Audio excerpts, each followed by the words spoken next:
معزز سامعین خوش آمدید۔ حضرت جنید بغدادی کے زمانے میں ایک بہت مشہور ڈاکو تھا۔ وہ ڈاکہ زنی سے باز نہیں آتا تھا، یہاں تک کہ کئی مرتبہ پکڑا گیا۔ قاضی اسے ہر بار پکڑے جانے پر کبھی 100، کبھی 200، کبھی 300 کوڑوں کی سزا دیتا۔ اسے اس وقت تک 16,000 کوڑے لگ چکے تھے، مگر وہ اس برے فال سے باز نہیں آتا تھا۔ حتیٰ کہ اس کا ایک ہاتھ کاٹ دیا گیا، مگر وہ باز نہ آیا اور اپنے ایک ہاتھ سے ہی چوری اور ڈاکہ زنی کرتا رہا۔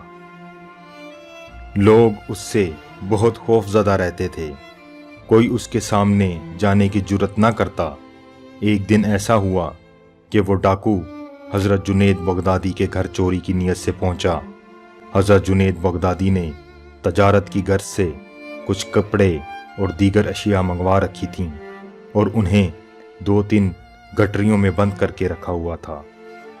مشہور ڈاکو جب دیوار کود کر گھر میں داخل ہوا تو اسے وہ سامان جو کتھڑیوں میں بند تھا پڑا نظر آ گیا۔ وہ ایک ہاتھ ہونے کے باعث ان کو اٹھا کر لے جانے سے قاصر تھا اور ابھی یہی سوچ رہا تھا کہ کسی کو اس سامان کو اٹھانے کے لیے لایا جائے کہ اتنے میں حضرت جنید بغدادی نماز تہجد کے لیے نیند سے بیدار ہوئے اور اپنے گھر کے صحن میں تشریف لے آئے۔ ڈاکو کی نظر آپ پر پڑی اور اس نے سمجھا کہ شاید یہ اس گھر کا کوئی نوکر ہے جو مالکوں کے بیدار ہونے سے قبل گھر کے کام کے لیے بیدار ہوا ہے۔ اس نے حضرت جنید بغدادی کو نہایت سخت لہجے میں اپنے پاس بلایا اور کہا، یہ گتھڑی اٹھا کر میرے سر پر رکھو۔ حضرت جنید بغدادی اس کی جانب بڑھے اور گٹھڑی اٹھا کر اس کے سر پر رکھ دی۔ اس نے جب دیکھا کہ گھر کا ایک نوکر اس کے روب میں آ چکا ہے اور اس کے احکامات کی تعمیل کر رہا ہے تو اس نے بجائے اپنے سر پر گتھڑیاں اٹھانے کے حضرت جنید بغدادی کے سر پر گتھڑی اٹھوانے کا ارادہ کیا اور انہیں اسی سخت لہجے میں حکم دیا کہ میرے سر پر یہ گتھڑی نہ رکھو بلکہ اپنے سر پر رکھو۔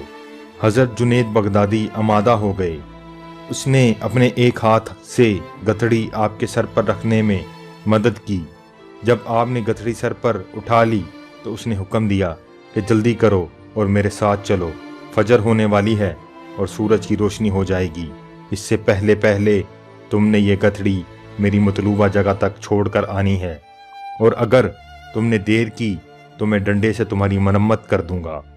حضرت جنید بغدادی اپنا مال اپنے سر پر رکھ کر اس کے گھر کی جانب چل پڑے۔ حضرت جنید بغدادی رستے میں تھک گئے۔ وزن زیادہ ہونے کے باعث آپ کا سانس بھی پھول چکا تھا۔ آپ کی رفتار آہستہ ہو جاتی، جس پر وہ بدنام زمانہ ڈاکو آپ کو ڈنڈے سے مارنے لگ جاتا، یہاں تک کہ حضرت جنید بغدادی وہ گتھڑی سر پر اٹھائے اس کے گھر تک پہنچا دیتے ہیں اور پھر گھر واپس آ جاتے ہیں۔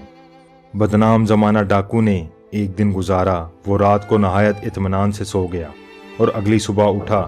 اسے خیال آیا کہ جس گھر میں میں نے گزشتہ روز چوری کی واردات کی ہے اور وہ چوری کا سامان اسی گھر کے نوکر کے ذریعے یہاں تک لایا ہوں، کہیں وہ میرا راز فاش نہ کر دے۔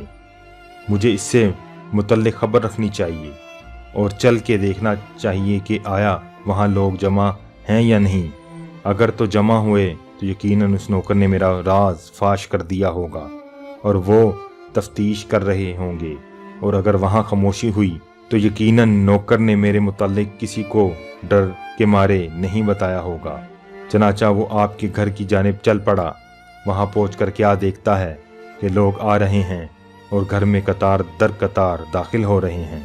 گھر میں داخل ہونے والے افراد نہایت پرہیزگار اور متقی لگ رہے تھے۔ وہ بڑا حیران ہوا۔ اس نے کسی سے پوچھا کہ یہ لوگ کہاں جا رہے ہیں۔ اسے بتایا گیا کہ کیا تم جانتے نہیں کہ یہ گھر ایک بہت بڑے شیخ اور پیر کامل کا ہے؟ اس نے پوچھا، کیا میں ان کو دیکھ سکتا ہوں؟ بتایا گیا کہ ہاں دیکھ سکتے ہو۔ معلومات دینے والے نے اسے اپنے ساتھ لیا اور گھر میں داخل ہو گیا۔ اس دوران ڈاکو نے اپنا کٹا ہوا ہاتھ چھپا لیا کہ کہیں گھر کا نوکر اسے پہچان نہ لے۔ گھر میں داخل ہو کر اس نے دیکھا کہ وہی نوکر جس سے اس نے گتھڑی اٹھوائی اور گھر تک مارتا ہوا لے گیا تھا، وہ مسند ارشاد پر تشریف فرما ہے